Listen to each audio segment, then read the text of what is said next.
I should have stayed away. I know that now. But when your mom dies, and the land's put in your name, and the past starts clawing its way out of the dirt, you start convincing yourself maybe, just maybe, it was all in your head.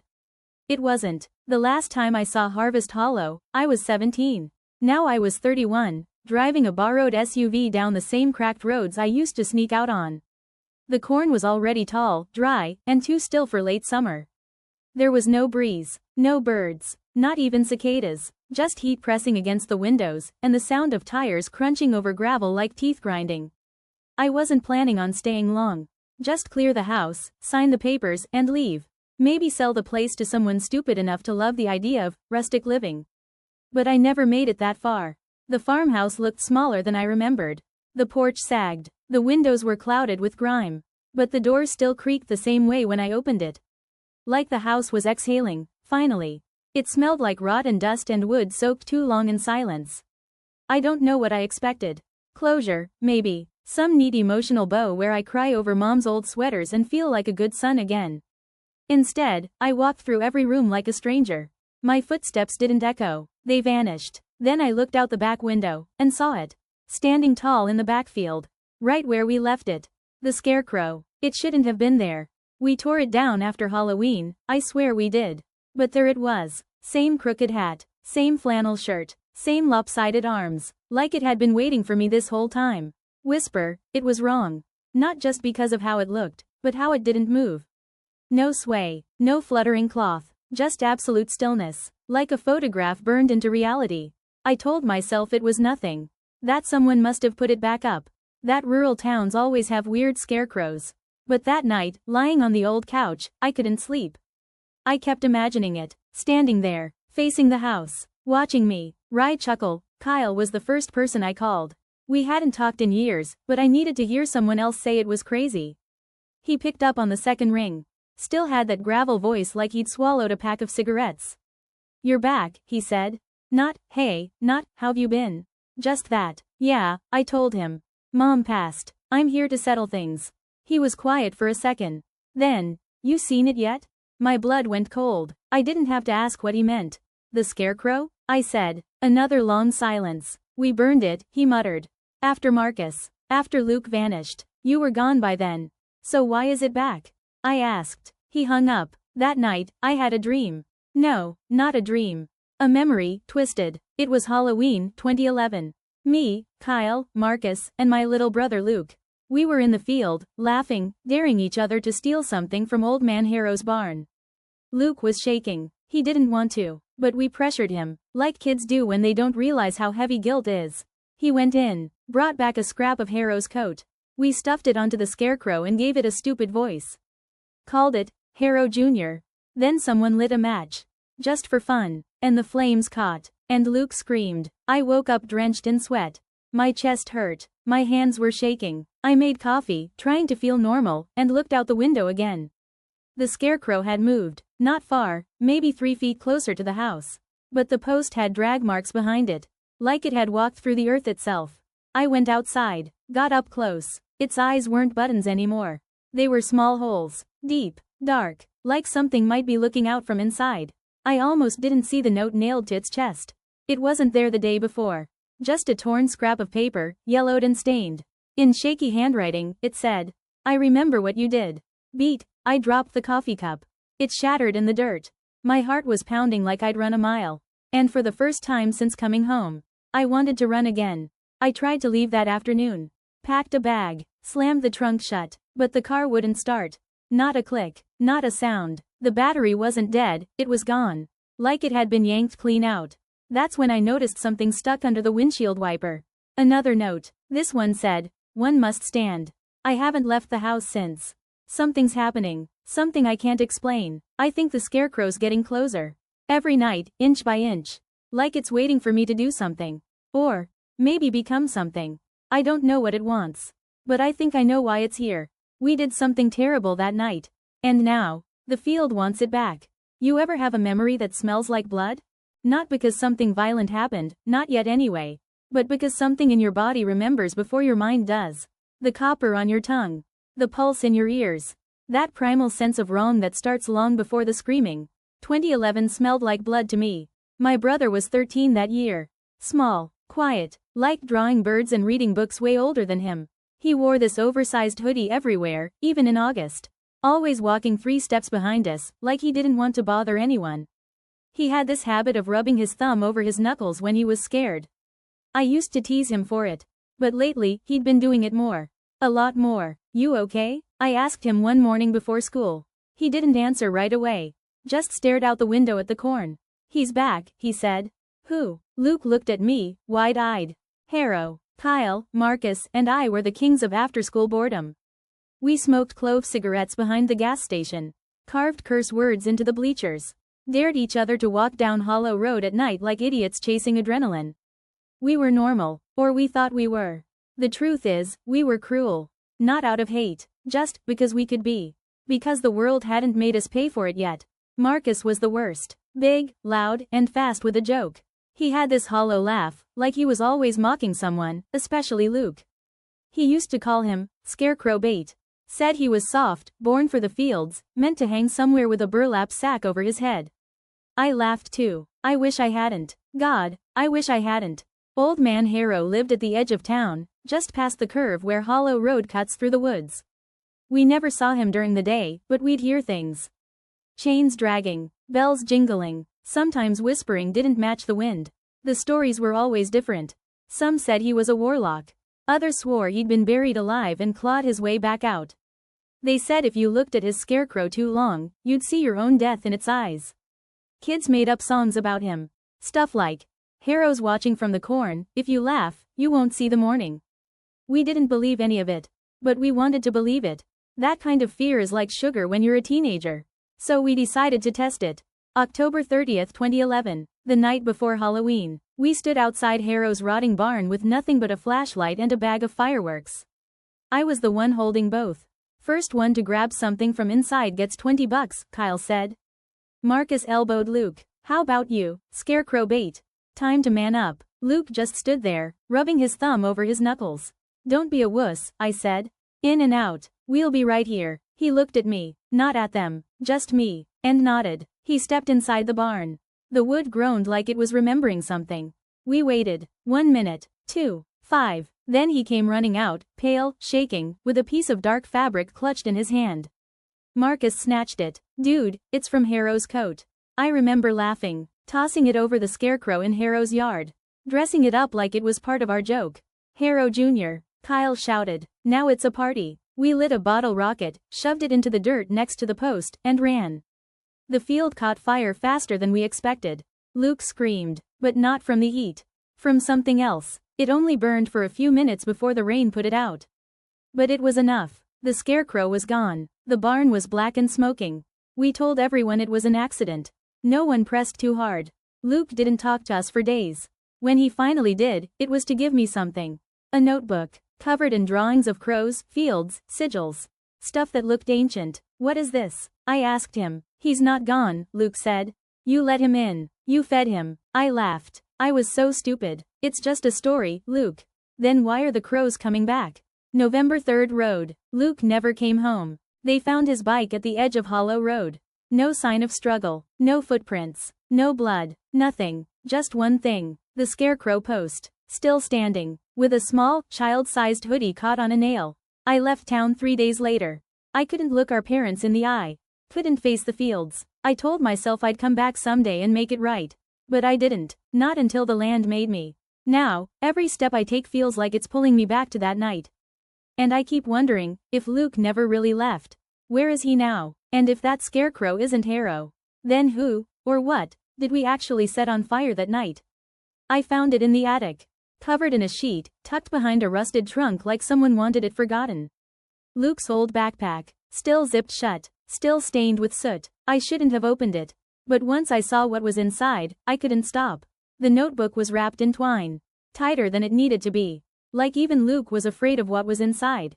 Every page, packed. Drawings, numbers, phrases scrawled in frantic handwriting. Crows, circles, fields, names that don't sound like names. And one symbol repeated over and over again, a stick figure with roots for feet and a stitched mouth. The scarecrow, page after page of paranoid rambling. But some of it made too much sense. More sense than I wanted it to. I sat on the attic floor, knees pulled up, reading by flashlight, like I was 13 again. But I wasn't. I was 31, and my dead brother was screaming through ink.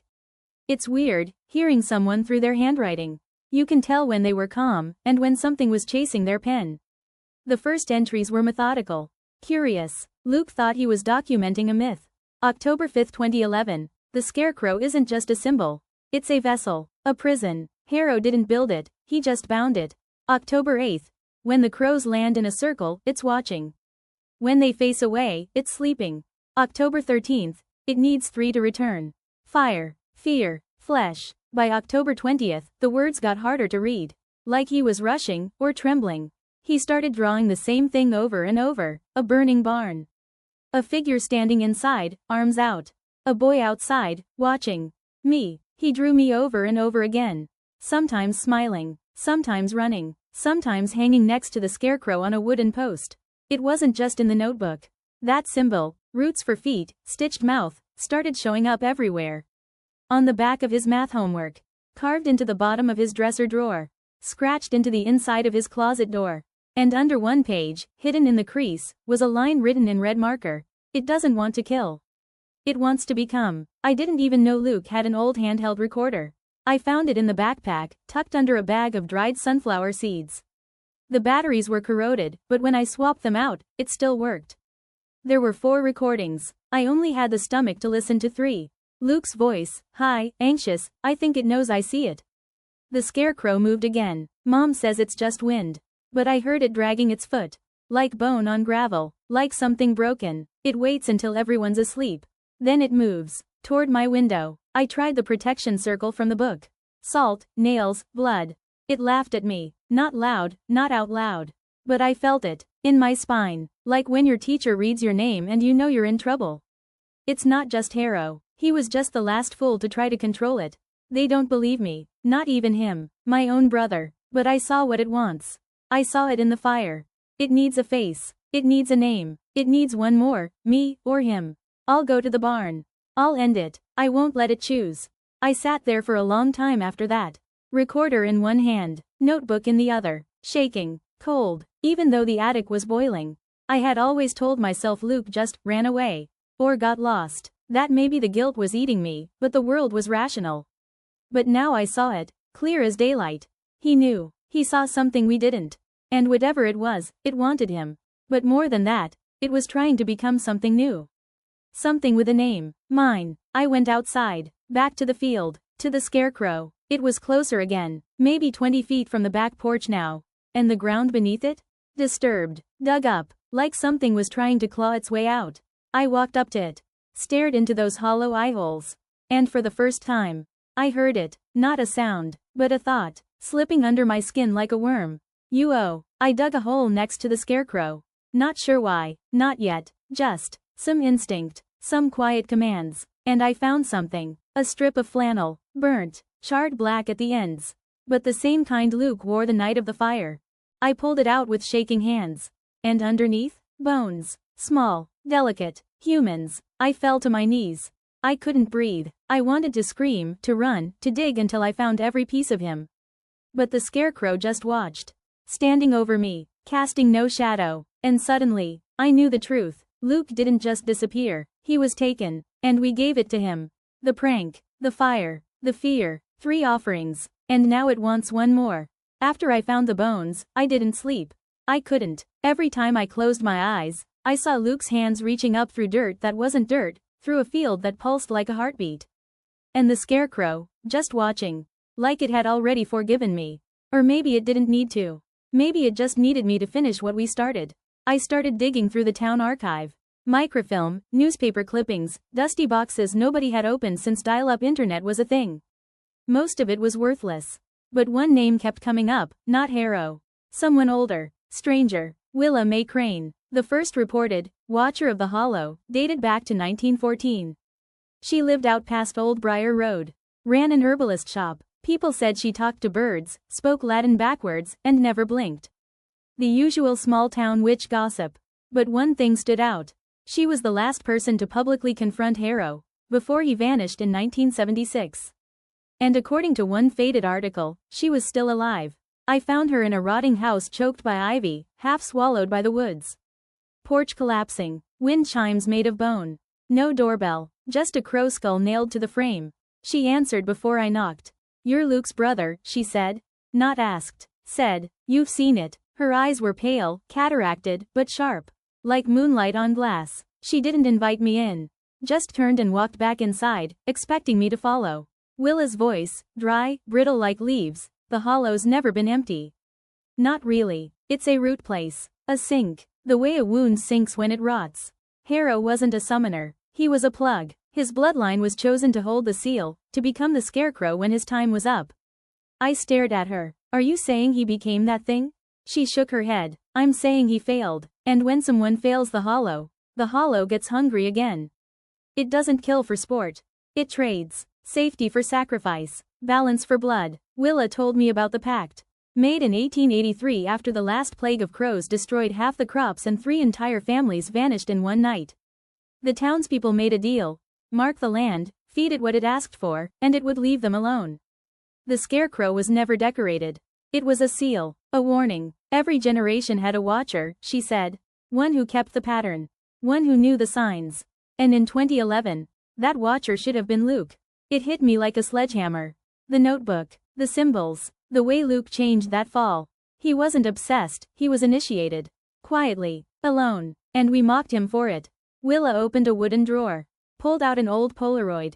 Faded and sun-warped. It showed a circle of children holding hands in the corn, one of them holding a stick marked with the same stitched mouth symbol. In the middle, stood a young boy in flannel. Barely 7 years old. "Luke, he saw what you couldn't," she whispered. "He tried to take your place. You broke the chain," Willa said. 3 boys lit the fire. 3 desecrated the field. And now, she reached into her cloak, pulled out something wrapped in cloth. When she unwrapped it, my stomach dropped. A matchbook. From the gas station we always smoked behind. Charred, melted at the edges. And inside, 3 burned matchsticks. One for me, one for Kyle, one for Marcus. It remembers. And it doesn't want another watcher this time. It wants replacements. As I stood to leave, Willa grabbed my wrist. Her grip was icy, way stronger than it should have been. "If you don't give it what it needs," she rasped, "it'll take everything. You think your brother's bones are all that's buried out there?" She leaned in. "That field's a mouth." That night, I sat in my truck staring at the Scarecrow from the safety of the cab. It had moved again, now just 10 feet from the porch. One arm raised, pointing toward town. Toward Marcus. Toward Kyle. Toward the ones who still owed. I didn't want to believe any of it. I didn't want to think this was real. But then I looked down at my wrist where Willa touched me. And saw the blistered outline of a stitched mouth. Burned into my skin. In that one, the narrator confronts Marcus and Kyle, attempts to warn them, and struggles with a terrible question: if the hollow demands a sacrifice, does he have to choose who dies?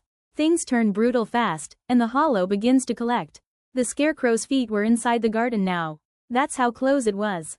It never moved when I looked. But every time I blinked, it got closer. Like it was crawling through time itself. And I knew what it wanted. What Willa told me. What I'd been running from since the night we lit the match. 3 deaths. 3 graves. Luke was the first. And that left 2 names still breathing. Kyle. And Marcus. My best friends. I found Kyle first. Still working at the same tire shop off Route 9. Still the same lopsided smirk. Still drinking too much. He didn't even remember Luke's birthday. But when I told him what I found, the notebook, the bones, the Scarecrow, I saw something shift in his eyes. Not disbelief. Not mockery. Just fear. Quiet and buried, but real. "Have you ever dreamt about it?" I asked. "The field. The fire." He nodded, slow. "Sometimes I see him, standing in the dark. His eyes are missing." I told him everything. The symbol. Willa. The sacrifice. That we were next. He laughed. Tried to play it off. "Man, that's just guilt. PTSD or whatever." But he looked over his shoulder twice before I left. Marcus was harder. He'd moved up in the world, married rich, wore a Rolex, had a Tesla parked in a gated driveway. But under all that polish, he was still the same cruel coward who lit that Scarecrow's foot with a grin on his face. When I told him what I found, he scoffed. "You're still on that Luke shit?" "He didn't vanish, Marcus," I said. "We gave it to them. And it's not done." He sneered. "You want me to say sorry? Fine. I'm sorry we were dumb kids. But ghosts aren't real. They don't drag your brother into the dirt. That was just." He stopped, because we both heard it. Crows, dozens of them, tapping on the windows, all at once, like fingers on glass. Marcus went pale. It happened 2 nights later. I woke up to screaming. Not far, maybe a block away. I ran out barefoot, heart slamming. Police were already there, lights flashing against the wheat. Marcus was gone. His wife found the front door open. A trail of dirt across the marble floor. His shoes still by the bed. They found one thing in the field that morning, a Rolex half buried near the Scarecrow's feet. Still ticking. Now it was only Kyle and me. And the Scarecrow was smiling.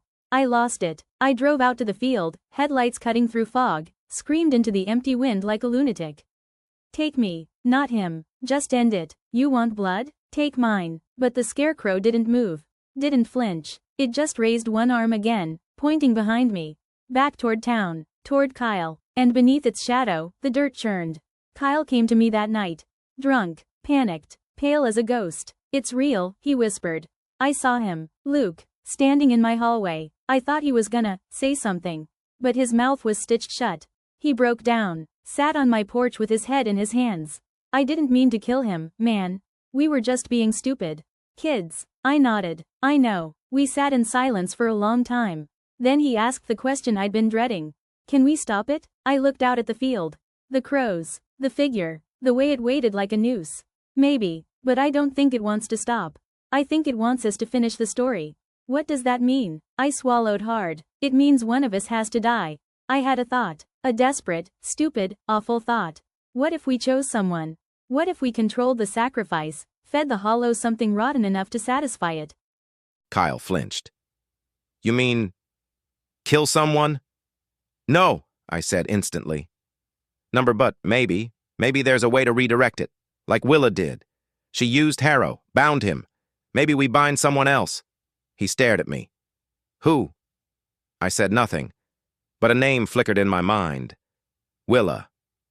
I returned to her cottage, told her what I was thinking. She laughed. You think you can outwit a thing older than names? You think it's about logic? It doesn't want clever. It wants balance. Luke bought you time, Marcus paid for pride, but the third? She leaned forward, eyes glowing faintly now.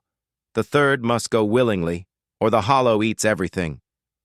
That night, Kyle knocked on my door. He was shaking, crying.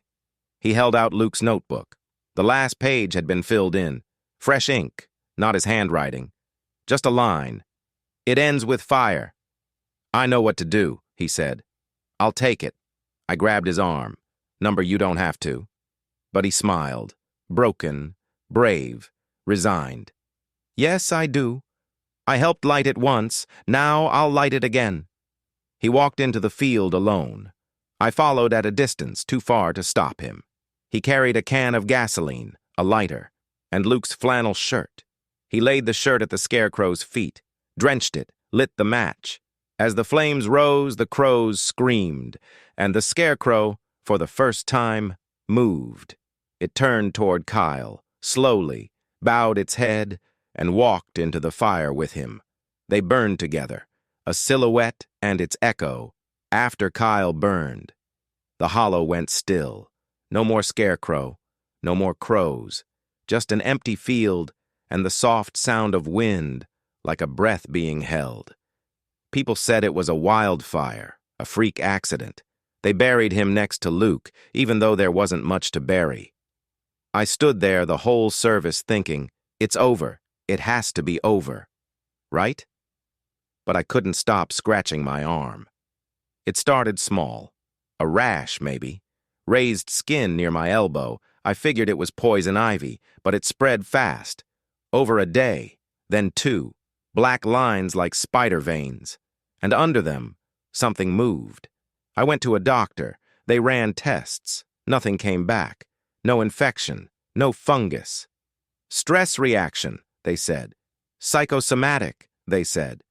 But they didn't see what I saw in the mirror at 3 a.m. They didn't hear the whispering.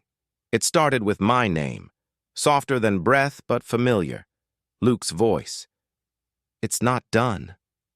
I reopened Luke's notebook, flipped to the back where Kyle had seen that line. It ends with fire. There were more pages now, Pages I swear weren't there before. Drawings, symbols, a map of the field, but underground, like root systems or veins. And at the center, a human figure buried upside down. Stitched eyes, mouth open. Underneath it, my name. I touched the drawing and my arm pulsed. The black veins crawled up my shoulder like they recognized it. I went to Willa again, shaking. I showed her my arm. She didn't look surprised. "The field took something," she said, "but it left something too. You were the witness, the keeper." "Keeper of what?" She turned away. "It's not just vengeance, it's memory. You carry the story now. You carry the seed."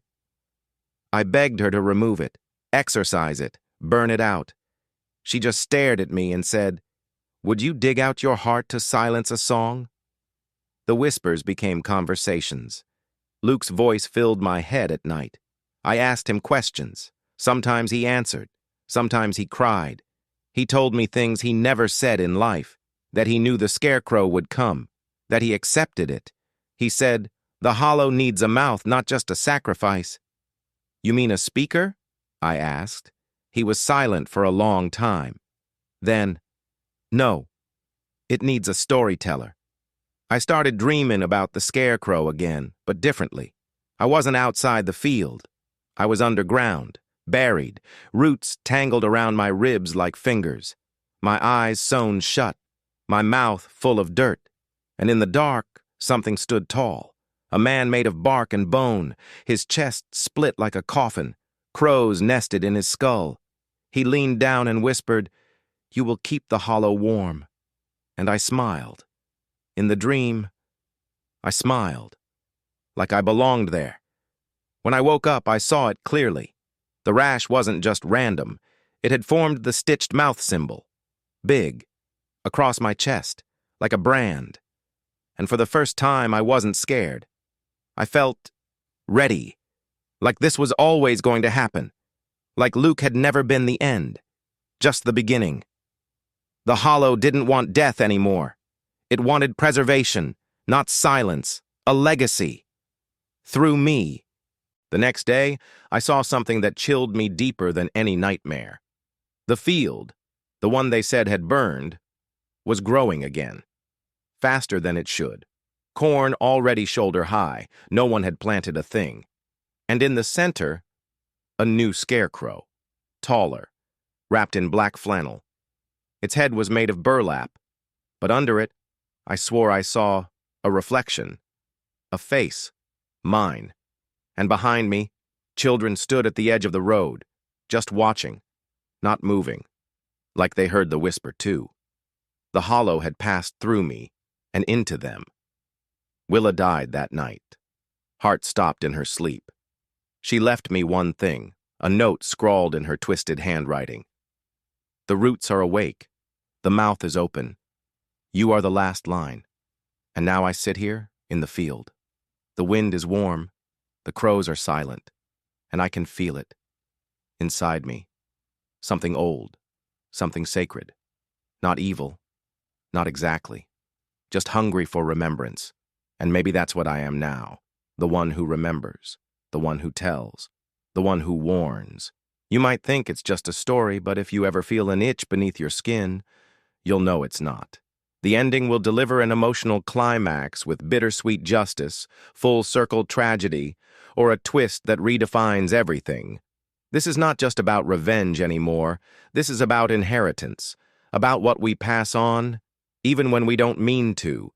It's been half a year since Kyle burned, since the hollow marked me, since the field started growing again on its own, like it never needed farmers, just fuel. I tried to live a normal life after that. Left town, cut ties, burned Luke's notebook, even deleted every photo I had of the scarecrow. Didn't matter, because every time I closed my eyes, I was back in the dirt, listening to roots whisper my name. I got a call last week, local cop friend of Kyle's dad. Told me something happened in our old hometown. "Are you still into weird stuff?" he asked. "What happened?" I said, heart in my throat.